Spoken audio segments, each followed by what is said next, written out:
동포 여러분, 형제 여러분, 이렇게 주 안에서 만나니 참 반갑습니다. 오늘도 봉독한 말씀을 통해 예배하신 하나님의 놀라운 은혜와 축복이 여러분과 함께 하시기를 바랍니다. 비슷한 것 같습니까? 예.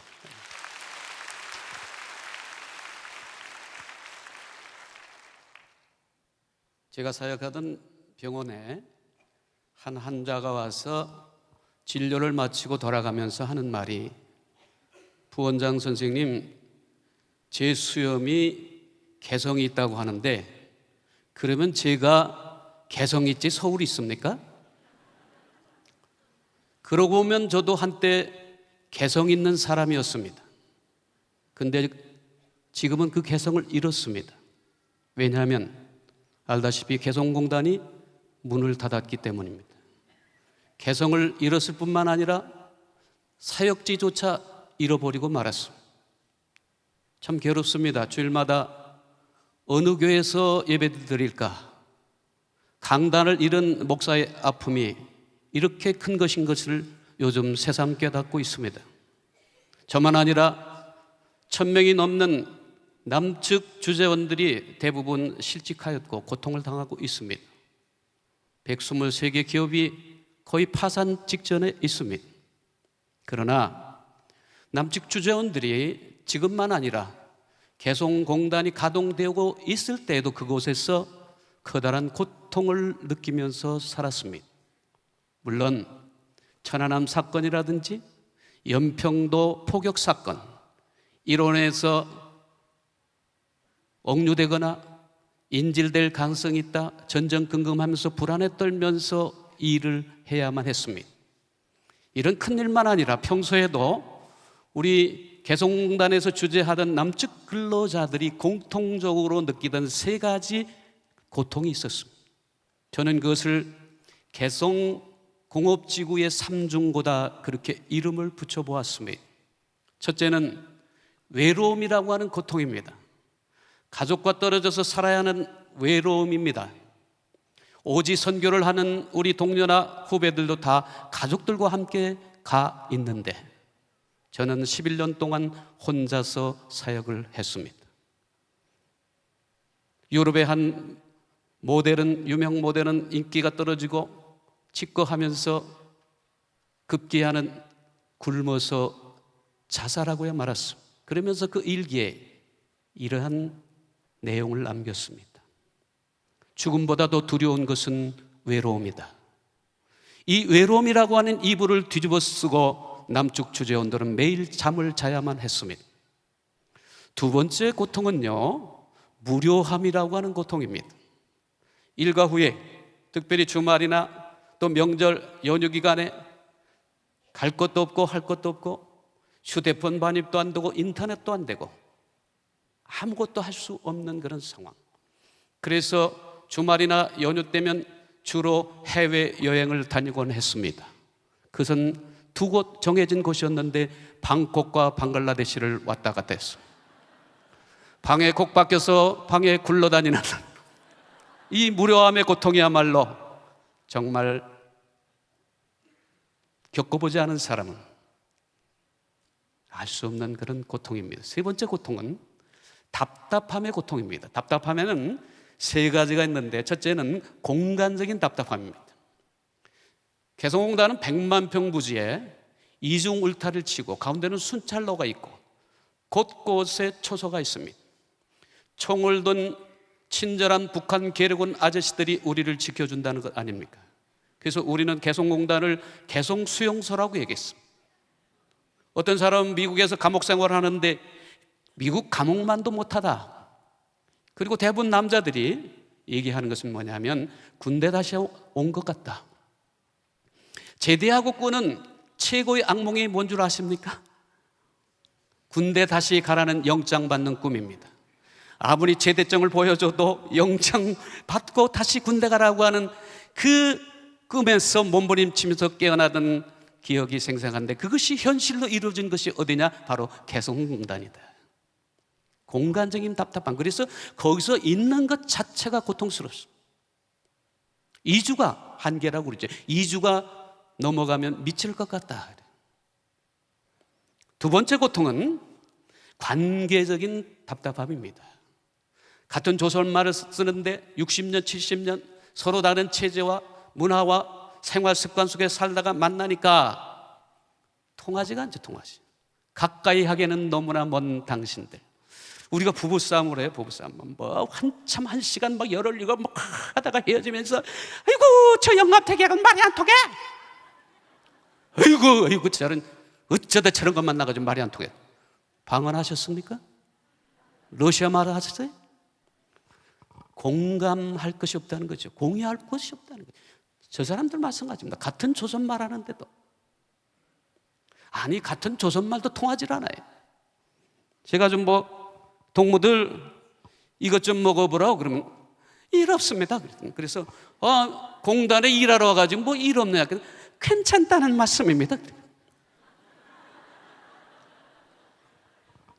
그런가 하면 북한 식당에 가가지고 봉사한 동무들이 선생님들 이것은 낙지 요리입니다. 그래서 보니까 오징어 요리입니다. 근데 낙지. 그 다음에 족발이 나왔어요. 그래서 아는 체 하면서 족발이만. 그러니까 아닙니다. 팔쪽이라고 말씀하십시오. 말조차도 통하지 않는 통역이 필요한, 그래서 가까이 하기에는 너무나 먼 당신들, 관계적인 답답함입니다. 세 번째 답답함은 뭐냐면 심리적 답답함인데 이것이 가장 큰 고통입니다. 저들의 어려운 현실을 보면서도 어찌할 수 없는 무기력함의 답답함, 무력함의 답답함. 얼마 전에도 뭐 탈북자도 오셨고 요즘에 이제 만나러 갑니다. 또 모란봉 클럽 탈북자들이 나와가지고 자들의 어려운 현실을 얘기하죠. 그럴 때마다 저에게 묻습니다. 목사님 정말 저들이 얘기하는 것처럼 그토록 어렵습니까? 그렇습니다. 아무것도 없어. 아무것도 없으면 어떻게 해서? 그러니까 못 살지. 그렇죠. 제가 병원에서 근무할 때 제가 이제 아까 위장 취업이라고 했는데 맞습니다. 제가 목사의 신분은 갈 수 없기 때문에 남부협력병원의 행정부원장이라고 하는 거창한 직책을 가지고 갔습니다. 그러나 실제는 자벽부 역할을 했죠. 아침 일찍 가서 청소하는 청소부요, 환자들 접수하는 원목과 직원이고, 그리고 모두 했는지 합니까? 엑스레이 기사였습니다. 물론 남측에서는 불법이죠. 뿐만 아니라 거기서 치료하지 못하는 응급 환자라든지 장기 입원 환자들은 앰뷸런스를 통해서 여기 일산 백병원으로 주로 후송을 했는데 그 응급차를 누가 먼저 하십니까? 김 기사 제가 몰았습니다. 김 기사 운전해. 그러면 새벽 2시에도 제가 들어가서 일주일 만에 새벽 2시에 환자를 몰고 나왔는데 거기서 답답하다 보니까 젊은이들끼리 그 관료원의 위원장 비서가 서로 찌꺼라고 싸우다가 발목이 부러져 가지고 새벽에 후송을 하는데 앞뒤에서 북한 계력은 집차들이 후송을 하고 나 혼자 환자를 싣고 내려오는데 정말 겁나더라고요. 어디서 총알이 나올지 모르고.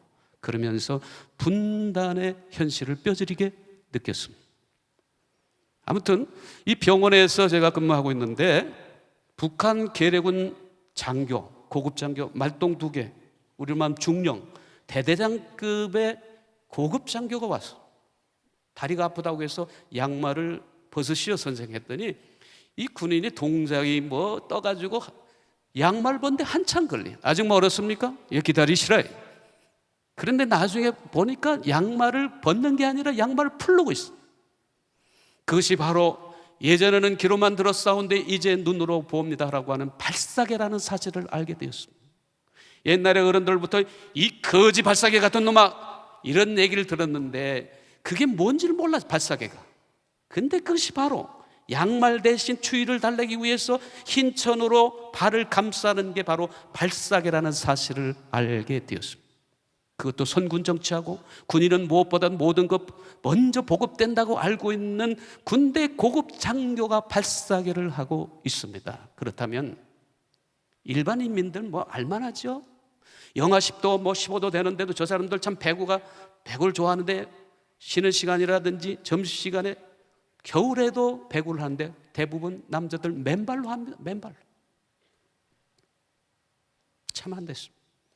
그런가 하면 한 번은 남측에서 산부인과 의사가 와서 같이 북한 의사하고 협진을 하는데, 남측의 산부인과 의사가 협진을 하다가 종종 그러므로 막 어쩌면 좋아 어쩌면, 그래서 의료사고가 난 줄 알았어요. 왜 그러십니까? 그랬더니 산모가 와서 진찰을 하는데 뭘 해야 돼? 청진기를 대고 하고 있는데 뭘 합니까? 청진기가 없으니까 깔때기를 대고. 거짓말하는 것 같습니까? 그런가 하면 19살 먹은 김동무가 기계에 손가락이 절단돼서 대롱도롱 3개가 왔는데요, 이것은 마취 주사도 놓지 않냐고, 의료 시술하는 칼이 없으니까 전기줄 끊는 니빠를 가지고 뚝뚝뚝 그래, 막 무엇은 짓이냐고 그랬더니 북한 의사가 정색을 하면서 하는 말이 뭔지 아십니까? 우리는 근본적이고도 원초적인 수술을 합니다. 끊어버리면 더 이상의 필요가 없다는 것이.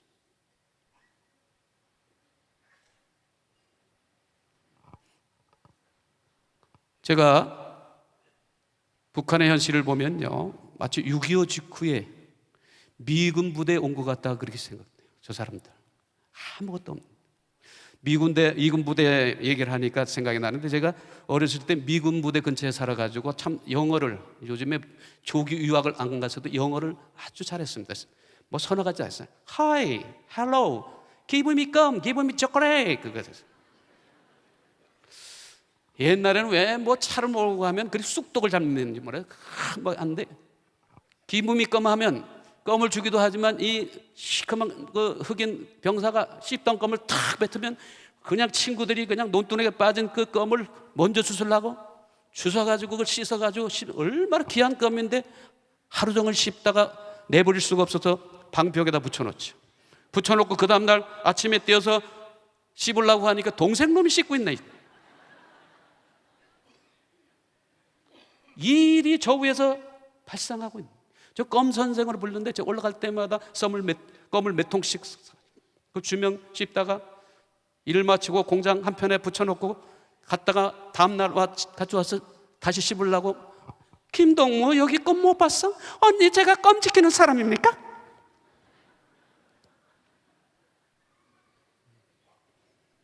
한 번은요, 우리 아까 황우승 그 장로님 얘기 나왔는데, 이제 거기 가서 가끔 식사 초대를 해가지고 가서 식사를 하는데, 그 황우승 사장님이 그래, 아이 목사님이 이렇게 초대를 했는데 너무 반찬이 부실하네요. 요번 그 조리 이 원들이 3조라고 씁니다. 그래서 4개 조가 2명씩 조리를 하는데 3조래요. 그래서 내가 3조 이것만요 그랬더니, 목사님 그 앞에 싹이 붙습니다. 싹3조입니다. 식자재 열을 주면요 7을 가져가고 3개를 조리를 하니까 먹을 게 없다. 한 번은 또 가서 식사를 하러 갔더니 이 조리원들은 다 퇴근을 해버리고 우리 남쪽 주전이 밥을 풀려고 밥통을 넣었는데 밥이 없는 거예요. 밥이 없네. 아까는 있었는데. 왜? 고실고실한 그 쌀밥. 그걸 보니까 가족들이 생각나가지고 그걸 다 파가지고. 저 사람들은 아직도 뭐가 꿈인 줄 아십니까? 이 밥에 고깃국 먹는 거예요. 이 밥이 뭐예요? 쌀밥에 고깃국 먹는 게 최고의 소망이에요. 뭐 이런 얘기할 한이 없죠. 저는 참 조명에 참 괴로운 사람 아닙니까? 왜냐하면 자체 발광하기 때문에. 이렇게 얘기하니까 어느 교회는 뭐 이거 조명 꺼버리더라고. 그래서 저 사람들 전기, 그렇죠? 전기. 개성공단만 불야성이죠. 홍콩의 밤이죠. 주변에는 뭐 깜깜하지, 깜깜무소식. 언제 들어올지 몰라요. 그래서 이 사람들은 전기 스위치를 올리고는 끄질 않습니다. 왜냐하면 언젠가는 꺼질기 때문에. 그래서 공장마다 전기를 끄는 담당을 세워놨어요. 뭐 이런 얘기 하려면 시간 많지 않으니까 참 안 됐어요. 불쌍해요. 그렇죠? 참 불쌍해요. 그런데 놀라운 사실은 우리 남측 근로자들은 소개한 것처럼 외로워요, 무료해요, 답답해요, 환장해요, 개성혈압이 올라가네요, 잠이 안 와네요, 미치고 환장하고 퍼뜩 뛰겠네요, 인상 쓰고 다니는데 저 사람들은 우리가 볼 땐 참 한심해요. 고개가 푹석여지고 한숨이 절로 나온 상황이면 그럼에도 불구하고 겉모습 속내는 몰라요. 다른 지역은 몰라요. 그러나 개성공단의 근로자들은 더 밝아요, 더 명랑해요, 더 행복해요. 군내 식당에서 일하는 김동욱 설거지하면서 그냥 하는 법이었습니다. 여성은 꽃이라네. 김동욱 뭐 좀 크게 좀 해보라. 부끄럽습니다. 선생님 왜 그렇습니까? 수요 기도를 마치고 얘기가 나왔어요. 행복 지수가 저 사람들이 우리보다 더 높은 것 같다. 그러니까 다 이구동성으로 맞습니다. 왜 그럴까 그랬더니 현대아산에 근무하는 우리 남측 주재원이 한 말이, 목사님 그거야 우리 남측 주재원들은 아까도 소개한 것처럼 좋은 환경에 있다가 수용소 같고 군대 같고 감옥 같은 데 오니까 이렇게 인상 쓰고 다니는 거고요. 저 사람들은 마치 6.25 직후의 어려운 현실임에 불구하고 미군 부대 취직한 것처럼 시설 좋고 모든 것이 좋으니까 환하게 밝게 웃고 다니는 거 아닙니까? 그랬더니 그런 것 같다. 천만의 말씀 만만의 콩떡입니다. 저들이 우리가 볼 때는 한심한 상황에도 불구하고 우리보다도 밝고 명랑하고 행복한 모습으로 사는 이유가 한 가지 있습니다. 그것은 바로 저들에게는 믿음이 있기 때문에, 신앙이 있기 때문에. 하나님에 대한 신앙이냐고 그랬으면 얼마나 좋겠습니까? 아닙니다. 저들의 지도자들에 대한 신앙이에요. 위대하신 영도자는 지금도 함께 하신 것처럼 앞으로도 함께 하실 것이고, 어떤 어려운 형편에도 우리를 지키시고 안위하심으로 말미암아 지금 못 먹고 못 살지만 잘 먹고 잘 사는 지상낙원을 허락하리라고 믿습니다. 4월 15일 날이 무슨 날인 줄 아십니까? 반동들만 다 모였구만. 위대하신 수령님이 탄생한 태양절 아닙니까? 처음에 민속 최대의 명절이라고 그래서 2박 3일 쉰다고 그래가지고 무슨 명절이라고 그랬더니 태양절 남측에도 지키지 않습니까? 크리스마스처럼 세계가 다 지키는 줄 알아요. 이 태양절이 되면요, 저희 청년부 시절에 옛날에는 뭐 크리스마스 앞에서 뭐 한 달 전부터 준비하지 않습니까? 뭐 다 오려 붙이고 뭐 심지어 아이들 나눠줄 뭐 그 과자 봉투까지 다 만들고, 이 사람들이 전부 다 찬양하고 시짓고 무용하고. 한 번은 찬양 경연대 마지막 리허설을 한다고 감리교회 장로님이 법인장으로 있는 공장에서 전화가 왔어요. 목사님 와보십시오. 뭐 대단합니다. 한번 보시라고. 갔더니 전부 다 나왔는데 우리는 뭐 잘하는 사람 뽑혀 나오잖아요. 여기는 필수 인원만 남겨놓고 전부 다 나와가지고 바싹 마른 50대 아주머니가 앞에 나왔어. 빨치산의 아들 백두산의 아들 우리 장모님을 모두 받더라. 그럼 뒤에서 그냥 내리려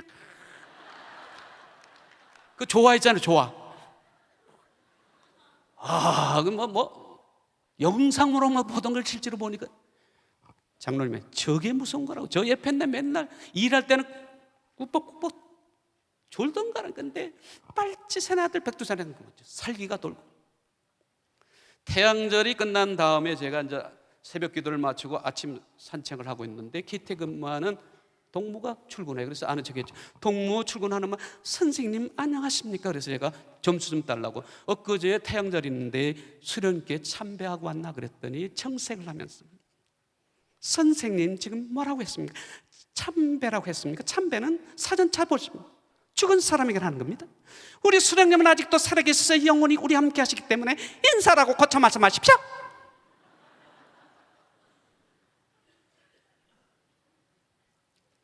우리 주님은 아직도 살아계셔서 영원히 우리와 함께 하심을 믿습니까? 할렐루야. 장군님은 함께 하시면 우리는 행복합니다. 이것도 표어로 끝나는 게, 리빙아트라고 통일 냄비 공장이 제일 먼저 생겼는데요, 아마 백화점에도 팔고 뭐 그랬죠. 매스컴을 많이 탔는데 제가 이제 가서 공장을 개원하고 그랬습니다. 저들의 직제는 직장장 총무 반장순으로 되는데 총무가 저를 견학을 시키고 마당에 섰는데 바로 앞에 판문점이 보입니다. 이 친구가 뜬금없이 한다는 말이, 김 선생님 저 판문점 보이지 않습니까? 저 판문점에 위대하신 장군님께서 방문한 적이 있습니다. 최고사령관께서 최전방을 시찰했다고 하는 것은 인류 역사상 전례가 없는 위대한 사건이었습니다.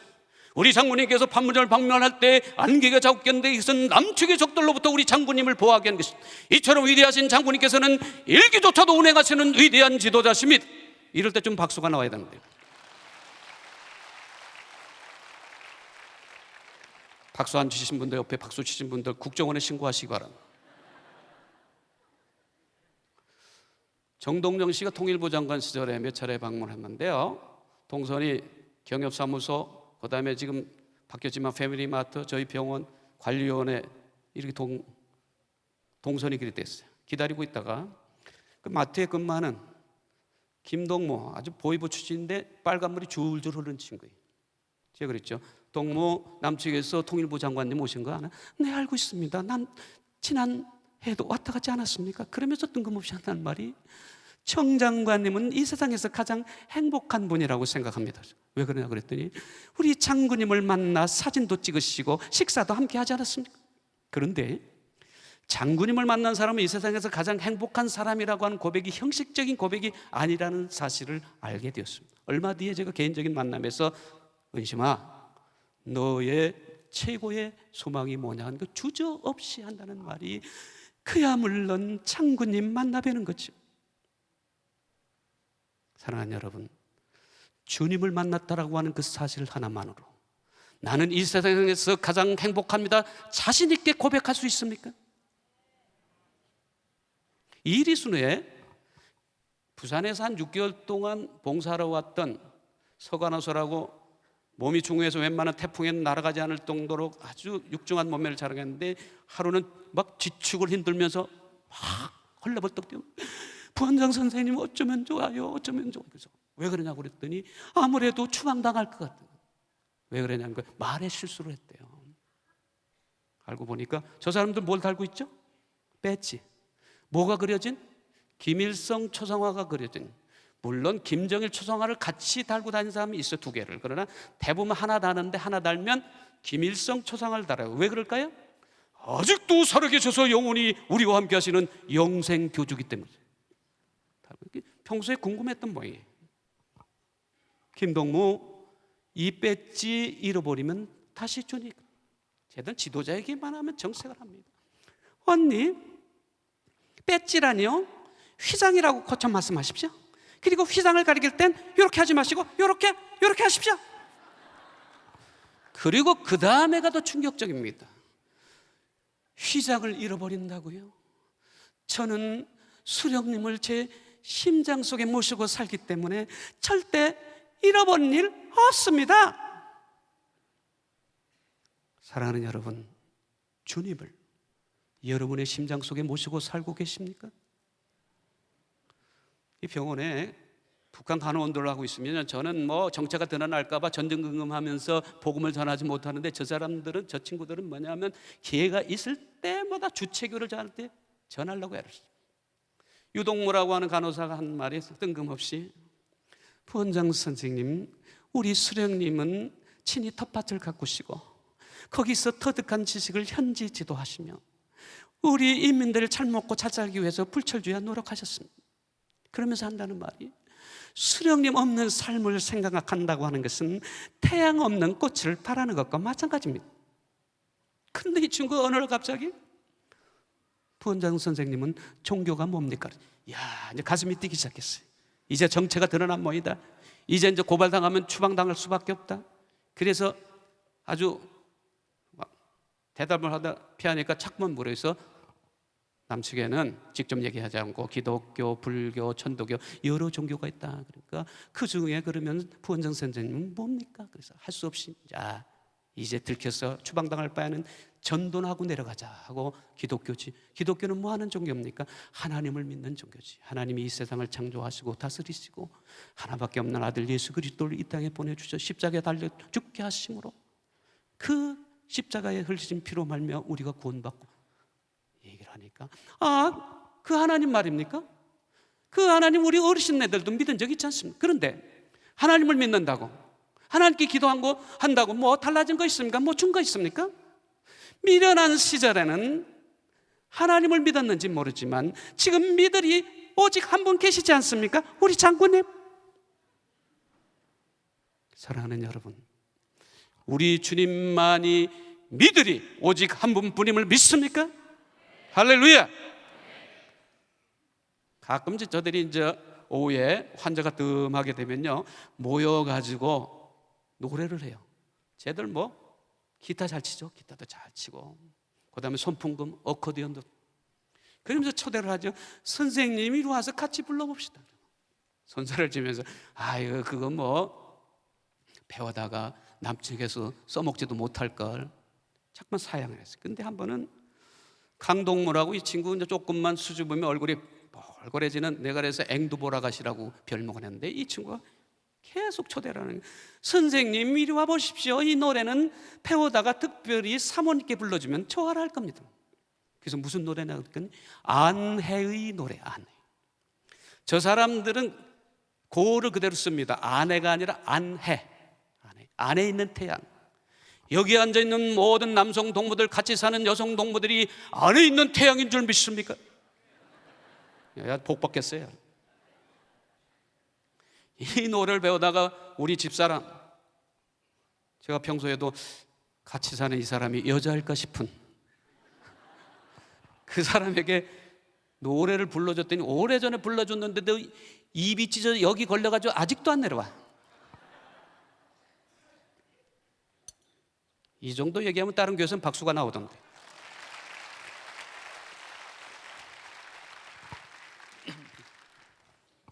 살펴주는 그 눈길, 피할 새 없고 젖어있는 그 손길, 마를 새 없네.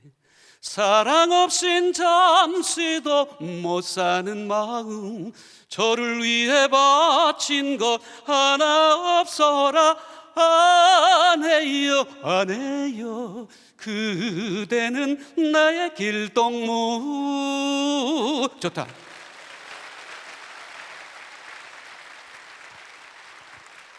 센스는 없어도 들을 기분은 있구만요. 그런데 이 노래들은 우리 마나님은 이렇게 올라갔는데, 마침 그때 혼자 사시던 어머니가 계셨어요. 섭섭했던 모양. 엄마에 대한 노래는 없니? 그게 올라가지고 동무들 엄마에 대한 노래는 있습니다. 어머니의 행복. 그 노래를 배우다 우리 어머니께 들려줬더니 눈물을 줄줄 흘려. 눈비에 젖을까 바람에 질까 고요한 그 사랑으로, 아들아 소중히 너를 키워서 조국 앞에 세워주리. 12살 아치마 폭에 온갖 시름 안고 있어도 그것이 둘도 없는 어머니의 낙이란다. 때로는 애달파 종아리 침며 눈물을 감춰왔건만, 아들아 다 자라 조국을 하니 기쁨에 웃음 짓는다.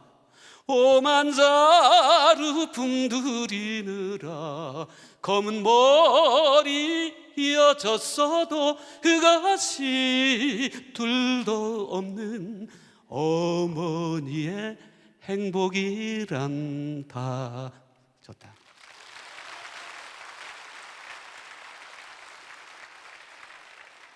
태어나서 노래 부르면서 박수 받기는 처음인 것 같습니다. 그런데 이 노래를 배운 대가를 톡톡히 치를 수밖에 없어요. 선생님 기영배우금에 이 노래도 같이 불러봅시다. 그래서 저들의 복음성가를 배웠어요. 빨간머리 뚝뚝 동지가라는 노래인데 내용이 대충 이렇습니다. 믿음 없인 부르지 말자, 사랑 없인 부르지 말자, 우리 장군님 우리를 동지라 불러주셨네. 3절에 이런 가사가 있습니다. 부모 형제도 못 주는 사랑 우리 장군님 안겨주셨네. 저들이 먼저 선창합니다. 부모 형제도 못 주는 사랑 우리 장군님 안겨주셨네. 아까 소개한 앵두보라가씨 강동무의 눈시울이 뜨거워지면서 닭똥 같은 눈물이 떨어집니다. 깜짝 놀라서 동무 왜 그래 왜 그래 그랬더니 정색을 하면서 장군님의 은혜를 생각하면 눈물이 철러납니다. 사랑하는 여러분, 요즘 주님의 은혜를 생각하면서 눈물 흘린 적 계십니까? 많은 도전이 됐죠. 제가 목사로서 물론 믿음의 대상도 내용도 잘못되었지만은 형식적인 그 믿음의 강도를 보면 내 믿음보다 더하다. 그런 도전을 받아. 은혜를 얘기하니까 우리 이제 병원에서 북측에 상당량의 의약품을 전달하고 봉동관이라고 하는 북한 식당에서 식사를 같이 하게 됐어요. 식사를 하고 있는데 북한에 저 평양에서 내려온 참사가 뜬금없이 한다는 말. 선생님들, 제가 얼마 전에 싱가포르를 방문한 적이 있습니다. 그때 갑자기 몸이 아파서 병원에 가서 진찰을 받았는데 진찰로 $30 달라고 합니다. 깜짝 놀랐습니다. 선생님들 알다시피 조선민주주의 인민공화국 모두 무료 아닙니까? 그때서야 제가 비로소 깨달은 게 있습니다. 아, 지금까지 장군님의 은혜를 은혜인지도 모르고 살았구나 하는 깨달음입니다. 사랑하는 여러분, 요즘 주님의 은혜를 예민하게 느끼면서 살고 계십니까? 이런 믿음이요, 하루아침에 이루어지는 게 아니에요. 형성된 게 아니죠. 타가소에서부터 시작합니다. 한국 교회의 60%가 주일학교가 없다는 소식을 들을 때 너무나 가슴. 왜? 교회의 미래가 없기 때문에. 어릴 때 신앙이 얼마나 중요한데. 개성공단에도 제1타가소, 제2타가소가 있습니다. 거기에 750명 정도의 그 유아들이 거기 보호를 받고 우리 기업에서 한 명당 $15씩 지원해가지고 걔들을. 그런데 듣기로는 여기서부터 이제 소위 말하는 세뇌교육, 신앙교육이 시작되는 겁니다. 여러분 한번 롤플레이를 한번 해볼까요? 제가 이제 타가소의 교사예요. 여러분 다 타가에 수용된 아이들입니다. 한번 반응해 보세요. 얼마나 우리 훈련을 잡았는가. 동무들 지금 12시가 됐는데 배고프죠? 점심때가 다 됐는데 뭘 먹고 싶습니까? 뭐요? 짜장면이. 예, 좋습니다. 짜장면이 먹고 싶어요? 예. 우리 남측에 기독교에서는 하나님께 기도 안 나오는데 동무들 다 눈 감고 한번 기도해 보자. 하나님, 우리 동무들 점심때 돼서 배고픈데 맛있는 짜장면 주십시오. 눈을 떠보니까 있어요, 없어요? 없어요. 아이고, 하나님도 소용없구나. 불교에서는 부처님께 기도 안 나오는데 우리 눈 감고 부처님께 한번 기도해 보자. 부처님, 우리 동무들 점심때가 돼서 배고픈데 맛있는 짜장면 주십시오. 있어요, 없어요? 없죠. 아이고, 부처님도 소용없구나. 이제 우리 장군님께 함께 기도하자. 우리 눈 감고 기도하자. 장군님, 우리 동무들 점심때 돼서 배고픈데 맛있는 짜장면 주십시오. 그럴 때 식탁에 다른 교사들이 짜장면을 딱 갖다 놨어요. 여러분 한번 반응해 보세요. 눈을 떴어요. 와, 동무들 이 짜장면 누가 주셨습니까?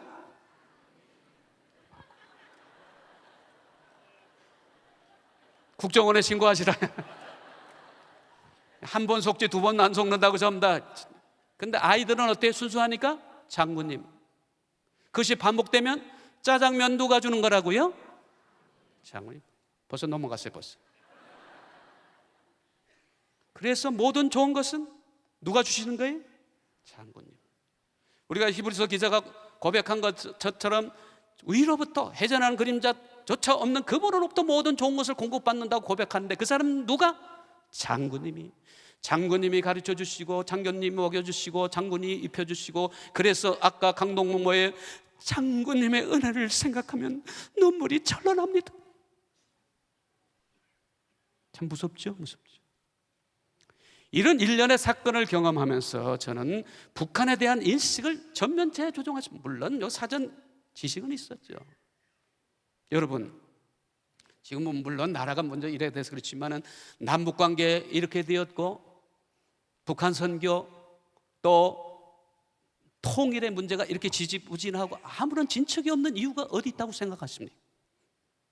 뭘 퍼주지를 않고 방법론이 잘못돼서 그렇다고요? 절만의 말씀이에요. 왜 그렇습니까? 저는 그렇게 생각해요. 우리의 선교의 대상인 통일의 대상인 저들의 정체를 전혀 모르고 대들기 때문에 그래요. 어떤 가수의 말처럼 그냥 들이대는 거예요. 북한을 어떻게 보십니까? 공산주의 국가라고 천만의 말씀. 아닙니다. 저들 스스로가 공산주의란 말은 뺐어요. 그런 말 쓰지도 않습니다. 그러면 사회주의 국가, 공동생산, 공동분배하는, 공동분배의 그 형태가 뭡니까? 배급으로. 지금 배급이 이루어집니까? 전혀 이루어지지 않습니다. 장마당이라고 하는 자본주의 시장 경제 체제를 통해서 소위 말하는 자력갱생하고 있습니다. 개성 시내에도 2개의 커다란 뭐가 있어요? 장마당이 있습니다. 초코파이, 그죠? 초코파이 아시죠? 초코파이 개가 이루어졌던 거 아십니까? 처음에 2개, 4개 주니까 당장 뭐 하니까 먹고 싶으니까 또 맛있으니까 먹고, 그러나 집에 있는 가족들이 걸리니까 우리 동무들, 우리 반 한번 모여서 개를 합시다. 한 사람에 몰아주십니다. 그래서 몰아줬어. 그걸 가지고 가족들과 나눠 먹고, 그러다가 이것도 장마당에 가서 팔아보니까 이야, 이거 인기 있고 이윤이 짭짤하거든요. 그래서 적극적으로 사서 모는 사람들이 생겨요. 동무, 그 동무 이 초코파이 4개 팔으라. 얼마 줄게. 공짜로 받은 거 돈 준다니까 얼씨구나 또 팔았어. 그걸 가지고 장마당에 팔아서 한 달치의 월급 정도의 이윤을 남기는 사람들이 생겨났어. 그래서 초코파이 금지를 한 거예요. 저들이 시장 경제를 질서, 자들의, 그렇죠? 다스리는데 질서가 무너지니까. 사회주의 국가 아닙니다. 배급 없어요. 스스로 먹고 살아야 돼요. 텃밭을 가꾸든지 훔쳐가 팔아먹든지 물물 교환을 하든지. 그러면 선군 정치하는 군부 독재의 국가라고 생각하십니까? 천만의 말씀입니다. 그것도 아닙니다. 그럼 뭐예요? 지도자 한 사람이 다스리는, 그 지도자가 누굽니까? 교주입니다. 아니, 신이라고 말해. 저들 인민들은 뭐예요?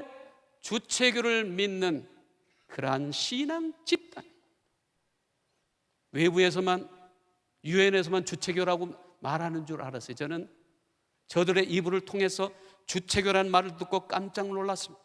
저의 신분을 아는 고위직 북한 공무원이 오늘날 같이 얘기를 하는데, 김 선생도 신앙 활동하는 거 내가 알고 있습니다만은 신앙이라고 하는 것은 설명하거나 설득할 수 있는 게 아니지 않습니까?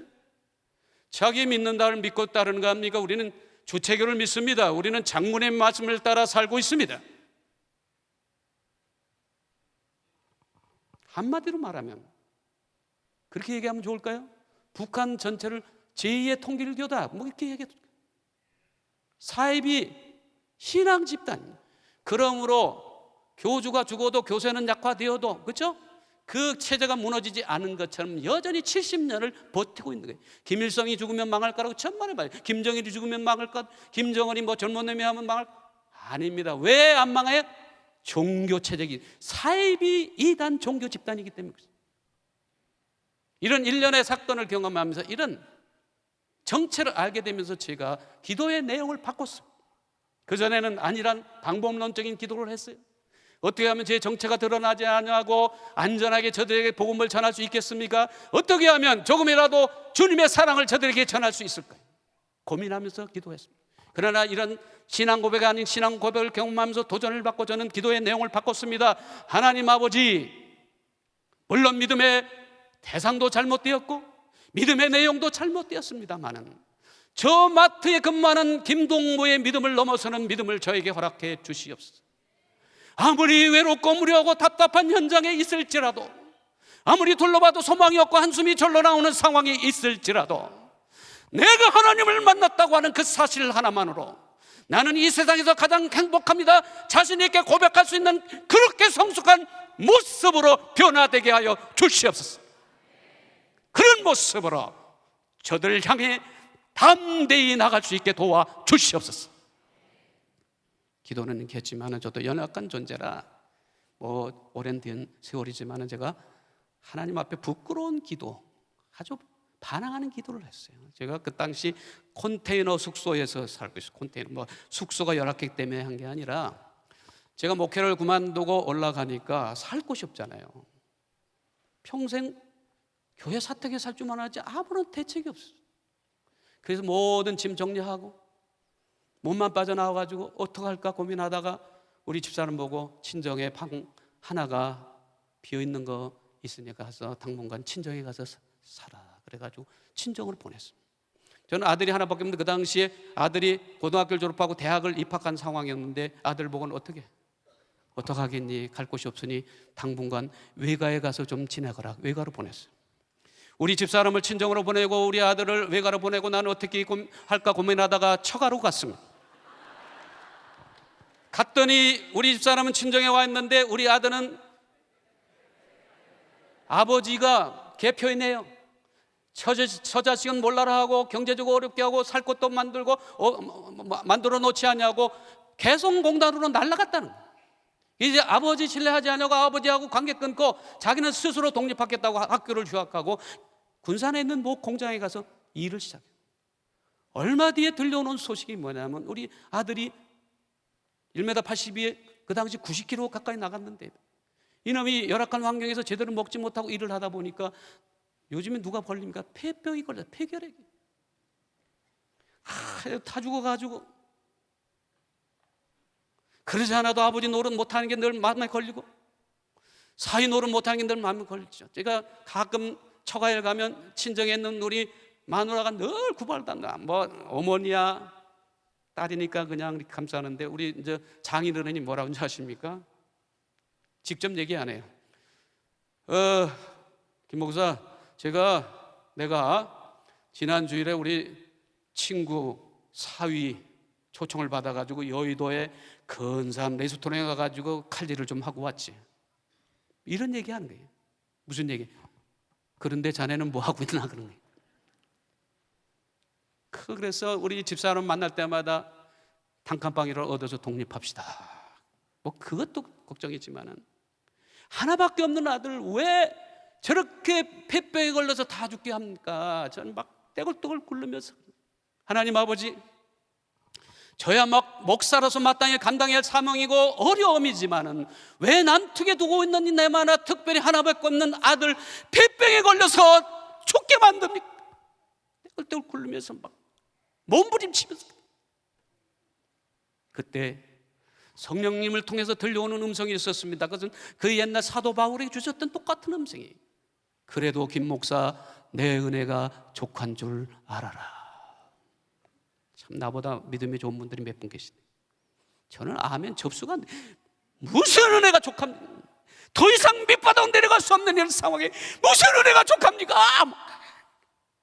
떼굴떼굴 굴르면서 그때 다시 들려오는 음성이 있었습니다. 그래도 내 마누라 내 아들 나만에 살고 있지 않느냐. 사랑하는 여러분, 나만에 살고 있다는 것만으로도 하나님의 큰 축복인 줄 믿으시기 바랍니다. 물론 비교 우위적 행복론이야 그렇게 성숙한 모습은 아니죠. 그러나 저는 그런 어떤 분에게 지난주 그런 얘기를 했어요. 저는 법으로 정해야 된다. 남한에 살고 있는 사람들은 북한 사람들을 생각할 때마다 불평해서는 안 되고 불행해서는 안 되는 그런 법을 지정해야 된다.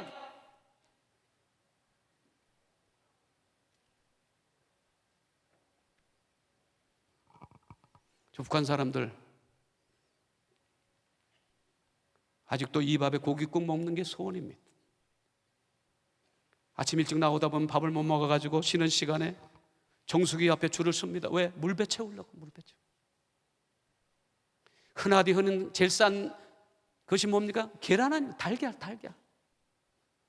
우리가 초코파이 대신에 인도네시아산 또 베트남산 식용유라든지 조미료 나눠줄 뿐만 아니라 가끔 특식으로 계란을 한 판씩 나눠. 달걀을 팠던 북한 근로자가 잘못하는 바람에 달걀 하나가 떨어져서 깨졌어요. 우리 같으면 쓱쓱 쓸어서 쓰레기통에 버릴 건데 그것을 주섬주섬 달면서 눈시울을 달고는 뜨거워지는 것을 보면서 같이 울었어요.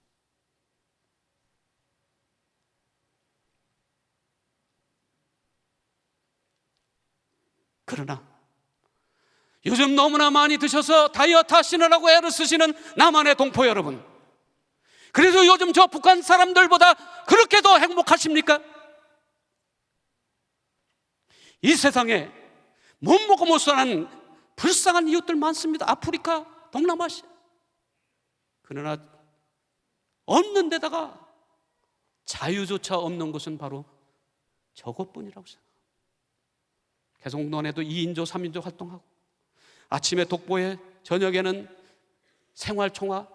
그래서 그날 일어난 일 서로 고발하고 비난하고 비판하고 인민재판하고 같이 있을 땐 말하는 어떤 북한 근로자가 제 귓가에 속삭이면서 얘기했던 그 얘기가 아직도 귀에 쟁쟁합니다. 선생님, 우리는 마누라도 못 믿습니다. 그런가 하면 통행이 자유도 없죠. 특별히 개성공단에 근무하는 사람들은 보고 들은 것을 외지에 전할까 봐 통행 엄격하게 금지하고 있다는 소리를 들었습니다. 그러나 자유롭게 말하고 행동하고 해외든지 어디든지 마음대로 갈 수 있는 남한의 동포 여러분, 그래서 요즘 저 북한에 살고 있는 저 북녘 동포들보다 더 행복하십니까?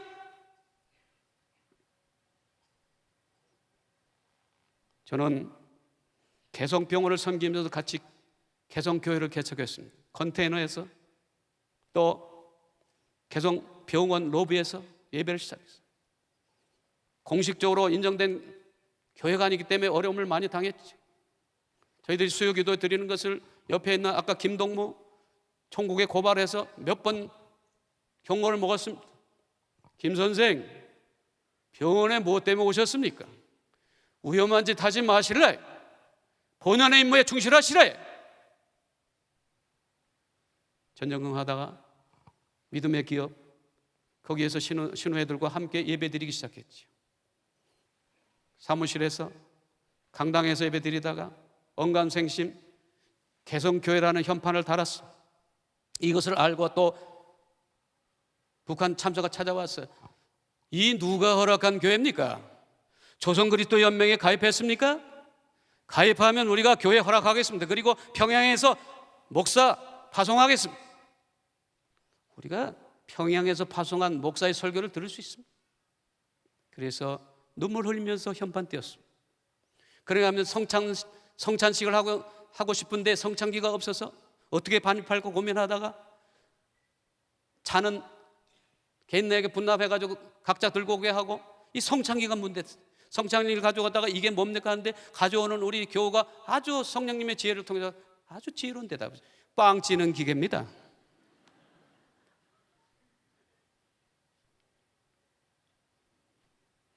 그런가 하면 교회를 졌는데 교회라는 현판 붙일 수 없어서 강동동이라고 붙여놓고 십자가를 달 수 없어서 음각으로 이 벽면하고 같은 색깔로 해서 은은한 조명을 켜서 십자가를 이렇게 음영으로 만들어놨는데 그것도 들켜서 이제는 어떻게 할 수 없어서 저 벽을 뚫고 이동문을 만들어서 십자가를 달고 예배 드릴 때 나왔다가 예배를 마치면 감추고 설상가상으로 2명의 아리따운 그 여성 동무들을 관리한다고 하는 명목으로 우리를 감셔.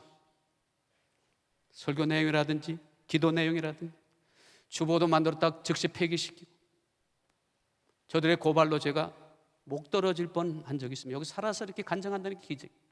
세월호 사건이 있을 때 우리가 남측의 지도자들의 반성과 해결을 촉구하는 기도를 했습니다. 우리야 정치 지도자, 교육 지도자, 종교 지도자, 지도자가 많죠. 그런데 저들은 지도자가 오직 한 분이죠. 우리 장군님.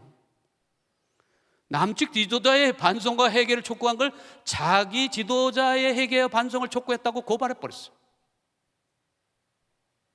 보훈부 과장으로부터 연락이 왔어요. 김 선생 죽으려고 환장했어요? 만약 이게 상부에 보고되면 당신이나 감시소란 나나 이거야. 끌려가서 조사를 받고 남쪽에서 써보지 않은 사제문을 쓰고 지장을 찍고 2개월 동안 출입금지를 당합니다. 교회뿐만 아니라 개인적으로도 어려움 당했어요. 목사라는 이유 하는 말. 목사의 정체는 우리 남측 근로자들 통해서 자연스럽게 드러나기 시작했어요. 어떤 분이 북측 참사들하고 있다가 내가 이렇게 지나가니까 목사님 그래서 제가 막 하니까 아니 부원장님, 무슨 소리예요? 부원장님은 목사라는 소리가 돼버렸어요. 제가 아까 원무과 직원으로 이제 환자 접수하잖아요. 그러니까 우리 또 교우가 와가지고는 환자로 와가지고는 아유 목사님 안녕하십니까? 그랬더니 그때 마침 북한 의사 한 선생이라고 내과 의사가 뒤에 서 있어요. 들켰어요. 가고 난 다음에 나보고 뭐냐면 김 선생 목사예요? 어디서 목사질 해? 가슴이 뛰기 전 아무 소리 안 했죠. 그때부터 제가 남측에 잠깐 왔다가 하면 뭐라는 줄 아십니까? 그 한 선생이, 김 선생님 그 남측에서 기도 활동 많이 하고 왔습니까? 이런 정체가 드러난 일 때문에 우리 남측 근로자한테 고민을 했더니 어떤 근로자가 아주 지혜로운 얘기를 하더라. 목사님 차제에 이름을 바꾸십시오. 아니, 목사가 본명이라고 하십시오. 그리고 아예 명찰에 김 목사라고 달고 다니십시오. 할렐루야. 그러나 용기가 없어서 그렇게는 못해. 때를 얻든지 못 얻든지 참 북한 사람들이 직접 전도 못하는 게 늘 하는데 그래도 용기를 내서 가끔 전도한 적이 있습니다. 뭐냐면 저들의 주체 연호를 가지고, 저 사람들은 뭐냐면 예수가 누구냐고 하면 꾸며내는 인물이다, 가상인물이라고 배웠대요. 북한은요, 예수는 이 세상에 존재하지 않는다고 배워요. 한 번은 우리 근로자가 북한 그 가게 가가지고 음료수를 하나 사왔는데 95년이에요. 그때 2007년인가 8년인데 95년도 가가지고 가서 동무 이거 10년이 넘은 음료수를 아직도 팔아그래. 선생님, 아닙니다. 이건 주체 95년입니다. 우리 수령님께서 탄생한 그 해를 원년으로 해서 우리는 주체를 사용하죠. 그래서 그거를 이제 사용해요. 가상인물이라고 배웠던 그 동무에게 얘기를 했어요. 주체 올해 96년이, 네, 96년입니다. 그럼 이 주체가 무슨 뜻이냐? 우리 수령님께서 탄생한 그 해를 원년으로 해서 주체 연을 사용합니다. 그러면 주체 96년이라는 말은 수령님이 분명히 존재한다고 하는 것을 말하는 거예요. 네, 그렇습니다. 물론이죠. 그러면 서기 2007년이라는 말은 무슨 뜻이냐? 모릅니다. 그럼 BC가 뭐냐? 그것도 몰라요. Before Christ라는 말이에요. 크라이스트는 예수란 말이에요. 예수 전이란 말이에요. 역사의 시작을, 역사 이전과 이후를 예수님의 탄생 기점으로 하는 거예요. AD가 뭐냐?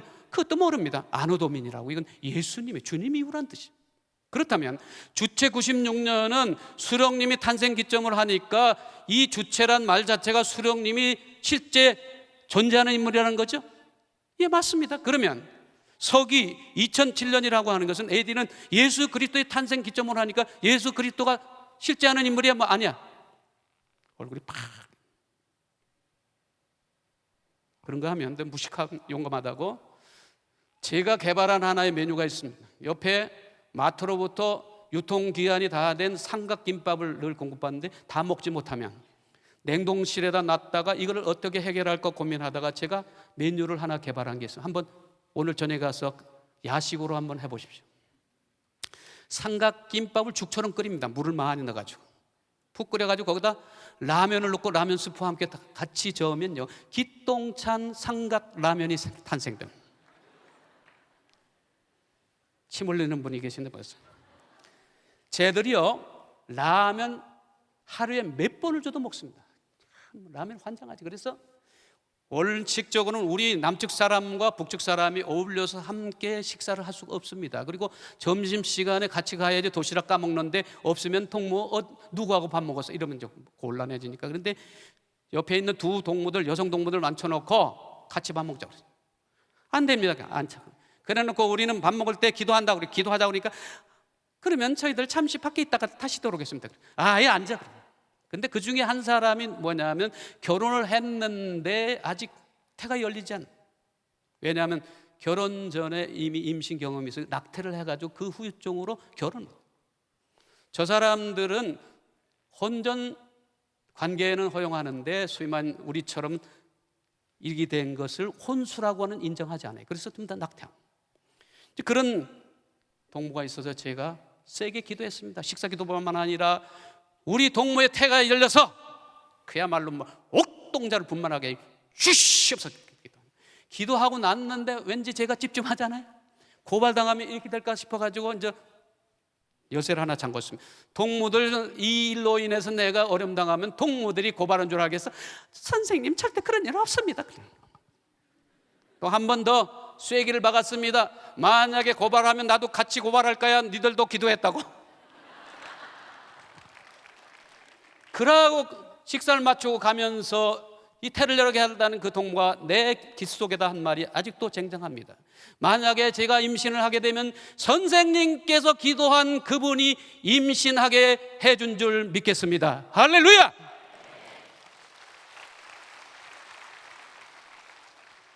그럼에도 불구하고 공식적으로는 북한 사람 한 사람도 전도하지 못하고 내려왔습니다. 참 안타깝죠. 그러나 자유롭게 이렇게 교회를 아름답게 짓고 십자가를 붙이고 한소망 교회라고 현판을 붙이고 마음껏 나아가 전도하는 자유롭게 신앙생활하는 남한의 교우 여러분, 그래서 요즘 저 북한에 살고 있는 동포들보다 더 행복하십니까? 왜 대답을 못하십니까? 이 대답에 자신 있게 대답할 수 없다면 북한 선교 얘기도 꺼내지 마십시오. 왜냐하면 저 사람들은 저들이 믿는 지도자를 믿는 믿음만으로도 하나님을 믿는 우리보다, 속으로는 몰라요, 겉으로는 우리보다 더 행복하고, 다른 곳은 몰라요, 개성공단은 우리보다 더 행복하기 때문입니다. 그런데 행복할 수 있습니까? 요즘 우리 주변을 둘러보십시오. 이게 나랍니까? 어떤 분이 그래요. 참 순박한 분인데, 목사님, 저도 이 나라 떠나고 싶습니다. 뭐 더 이상 얘기하면 제가 흥분해가지고 무슨 얘기할지 모르는데 이 정도 얘기하죠. 경제적인 문제, 청년 실업, 조기 은퇴, 자살률 3위, 이런 상황에서 행복할 수 있습니까? 교회는 어떻습니까? 교세는 줄고 헌금 줄고, 우리 교단에서 공식적으로 처음으로 고백했다면서 세대교인인가요? 교인이 22,000명인가 몇 명 줄었다고 줄고 있습니다. 아까도 얘기한 것처럼 교회 학교, 전국 교회의 주일학교가 60%가 없다. 제가 얼마 전에 신대원 채플에 가서 설교를 했는데, 그때 교수가 그래, 그 당시입니다. 그 당시에 300명 올해 신대원이 졸업했는데 그 당시 10명이 임지를 찾아갔습니다. 이런 상황에서 행복할 수 있습니까? 어떻게 행복해요? 인간적으로는 도저히 행복할 수가 없어요. 한숨이 절로나고 불병이 나오고. 그러나 하나님 안에서, 신앙 안에서, 성령의 능력 안에서 가능한 줄 믿습니다. 오늘 본문은 분명히 선언합니다. 오직 성령이 임하면, 거룩한 영, 하나님의 영이 임하면 영향을 받게 됩니다. 빚쟁이가 임하면 어떻게 됩니까? 가슴이 뛰고 밥맛이 떨어지고. 그러나 애인이 임하면 어떻습니까? 누가 임하느냐에 따라서 우리 영향을 받는데, 하물며 성령이 임하면 그 영향을 받지 않겠습니까? 그 영향을 받은 결과가 뭡니까? 권능을 받고. 할렐루야. 권세 있는 능력. 여기 권능, 저 헬라어 공부를 잘못했는데 이 헬라만큼 기억납니다. 디나미스. 여기서 다이나마이트, 다이나믹이라는 말이 나와있어요. 폭발적인 능력. 이 능력이 어떤 능력일까? 한국교회는 좀 성령의 능력에 대해서 제한된 생각을 가지고 있습니다. 성령 능력이 하면 눈물이 핑도네요, 정말로. 가슴이 찡하네요, 정말로. 뭐 이런 거 생각. 또 뭐 예언, 환상, 또 병 고치는 은사, 물론 그것도 성령의 능력의 결과물이면 틀림이 없습니다. 그러나 그것은 초보적인 단계입니다. 성령의 능력이 궁극적으로 추구하는 것은 달라지는 것입니다. 변화하는 것입니다. 어떻게 달라집니까? 성령의 능력이 임하면 저처럼 어제는 있었는데 오늘 없는 고통을 받고 있는 사람들의 머리가 숑숑숑 나오고, 영자는 있는데 나는 왜 없을까 고민하는 순자의 쌍꺼풀이 싹 생기고, 이런 변화일까? 이런 변화도 성령께서 주시는 줄 믿습니다. 그러나 근본적인 변화에 인격이 달라지고, 가치관이 달라지고, 신앙관이 달라지고, 교육관이 달라지고, 인생이 긍정적으로 송두리째 뒤집어지는 놀라운 변화입니다. 이런 변화를 일찍이 체험했던 사도 바울은 갈라디아서 5장 20절 23절에서 성령의 열매로 변화된 모습을 간증하고 있습니다. 사랑과 희락과 화평과 오래 참과 자비와 양성과 충성과 온유와 절제, 이 모든 것은 다 인격적인 요소입니다. 근데 9가지 열매가 아니라 9가지 요소인데 맨 앞에 나오는 한 가지 요소에 다 포함돼. 사랑하면 기쁘고, 사랑하면 화목하고, 사랑하면 오래 참고. 그러면 사랑하는 사람은 어떤 사람이냐? 예수님과 같은 사람인 줄 믿습니다. 왜냐하면 예수님이 사랑이기 때문입니다. 그렇다면 성령이 임하면 달라지는데 누구처럼? 예수님처럼 달라집니다. 예수님처럼 사랑하는 사람이 됩니다. 원수조차도 용서하고 사랑하는 사람이 됩니다. 많은 사람들이 만나서 제가 집회를 하면 그런 얘기를 합니다. 목사님, 다른 원수는 용서할 수 있어도, 다른 원수는 사랑할 수 있어도, 저 북한에 있는 원수는 용서도 안 되고 사랑도 안 됩니다. 그러나 성령이 임해서 우리가 예수님처럼 달라지면 저 원수들조차도 용서하고 사랑할 줄 믿습니다. 그것보다도 근본적으로 아무리 둘러봐도 살맛 안 나고 한숨이 절로 나오는 이러한 현장에 있을지라도 예수님과 같은 참된 기쁨과 평안 속에서 그럼에도 불구하고 행복을 누릴 줄 믿습니다. 그러면 그렇습니다. 행복한 사람으로 달라지는 것입니다. 행복한 사람으로 달라지면 이제 우리가 해야 할 일이 있습니다. 어디로 갑니까? 예루살렘으로, 유대로, 사마리아로, 땅끝으로 가는 겁니다. 안 믿는 이웃들, 특별히 어느 내 사마리아요 땅끝인 저 불쌍한 북한 동포들 향해 나아가는 것입니다.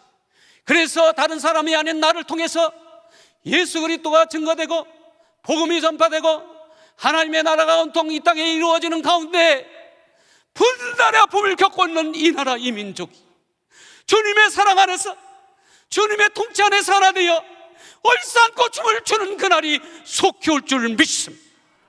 그러므로 강력히 요청합니다. 이 시간 성령이여 임하여 주시옵소서. 우리 가운데 강하게 역사하여 주시옵소서. 우리가 예수님처럼 달라지는 놀라운 변화가 이 시간 일어나게 도와주시옵소서. 우리의 행복한 모습으로, 우리의 사랑한 모습으로 우리 이웃들이, 우리 사랑하는 저 북녘 동포들이 예수 그리스도를 알게 되고 복음을 알게 되고 온통 하나님의 자녀가 되어 하나님의 통치를 받는 아름다운 나라가 되어 하나님의 백성이라고 하는 공통 분모가 이루어질 때 통일의 이유가 생기고 분명한 동일이 생겨서 정말 얼싸안고 춤을 추는 놀라운 역사가 바로 여러분 한 사람 한 사람을 통해서 일어나기를 간절히 축원합니다. 기도하겠습니다. 하나님 아버지, 이 나라 문제입니다. 정치판이 문제입니다. 경제도 문제고 정말 도덕과 윤리도 땅에 떨어져 문제입니다. 교회도 문제입니다. 교회의 미래가 없습니다. 그러나 가장 근본적인 문제는 오랜 생활, 신앙생활하면서도 직분을 갖고 보혜를 섬기면서도 여전히 달라지지 않은 내 모습입니다. 하나님 아버지, 성령님을 보내주시옵소서. 이 시간 강하게 역사하여 주시옵소서. 우리가 예수님처럼 달라지게 도와주시옵소서. 원수조차도 용서하고 사랑할 수 있게 도와주시옵소서. 아무리 둘러봐도 한숨만 나오는 상황에서조차도 내가 하나님을 만났다고 하는 그 사실 하나, 내가 하나님의 자녀가 되었다고 하는 그 사실 하나만으로 나는 이 세상에서 가장 행복합니다, 자신 있게 고백할 수 있는 성숙한 모습으로 변화되게 하여 주시옵소서. 그렇게 달라진 모습으로 안 믿는 우리 이웃들, 불쌍한 이웃들을 향해 나가게 도와주시옵소서. 오늘의 사마리아 땅끝인 저 불쌍한 북한 동포들을 향해 나갈 수 있게 도와주시옵소서.